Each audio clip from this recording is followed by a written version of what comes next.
আগামীকাল রাত 12টা থেকে আমাদের যৌথ বাহিনীর অপারেশন শুরু হবে হাতিয়ার কালেকশনের জন্য। মাদক আমাদের একটা বড় ধরনের সমস্যা। এই মাদকটা আমরা কিভাবে নিয়ন্ত্রণ করতে পারি, উপদেষ্টা পরিষদের প্রথম সভা, এটা আমরা মেইনলি আলোচনা করেছি দেশের আইন শৃঙ্খলা পরিস্থিতি নিয়ে এবং আইন শৃঙ্খলা পরিস্থিতি কিভাবে আরও উন্নতি করা যায় এবং এই ব্যাপারে আমরা কিছু কিছু পদক্ষেপও নিব। তারপরে আপনারা সবাই জানেন যে আজ কিন্তু শেষ হয়ে যাচ্ছে অবৈধ বা বৈধ সব অস্ত্র জমা দেওয়ার শেষ তারিখ। আগামীকাল রাত 12টা থেকে আমাদের যৌথ বাহিনীর অপারেশন শুরু হবে হাতিয়ার কালেকশনের জন্য।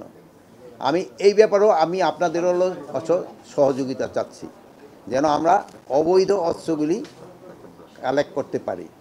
তারপরে আমাদের সাথে আলোচনা হয়েছে যে মাদক আমাদের একটা বড় ধরনের সমস্যা। এই মাদকটা আমরা কিভাবে নিয়ন্ত্রণ করতে পারি, এই মাদক নিয়ন্ত্রণটা আমাদের জন্য খুবই জরুরি।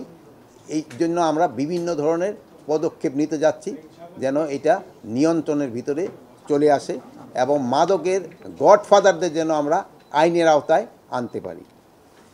তারপরে আমাদের আসন্ন দুর্গাপূজা উপলক্ষে পূজাটা যেন সুষ্ঠুভাবে হতে পারে, এই জন্য আমরা বিভিন্ন ধরনের পদক্ষেপ নিচ্ছি এবং আমরা আশা করছি যে পূজাটা খুব ভালোভাবে হয়ে যাবে, কোথাও কোনো ধরনের কোনো সমস্যা হবে না।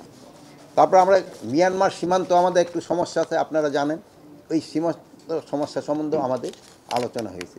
এইগুলি আমাদের আজকাল এই আলোচনার বিষয় ছিল।